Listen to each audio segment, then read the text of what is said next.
আমরা স্পোকেন ইংলিশে যখন অনেকটা সময় কিনতে চাই আমরা বলি যে আই থিঙ্ক, তারপর আমরা ভাবি, তারপর আমরা বলি। এই যে আই থিঙ্ক এটা আমরা অনেক ব্যবহার করি। আই থিঙ্ক না বলে আমরা বলতে পারি in my point of view, মানে আমার মতে। আই থিঙ্ক না বলে আমরা বলতে পারি যে in my point of view, আমার মতে। আমরা বলতে পারি as far as I am concerned, মানে আমার যতদূর মনে হয়। I think না বলে as far as I am concerned,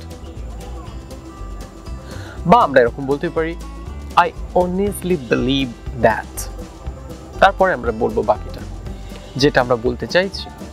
I honestly believe that it's gonna work for me.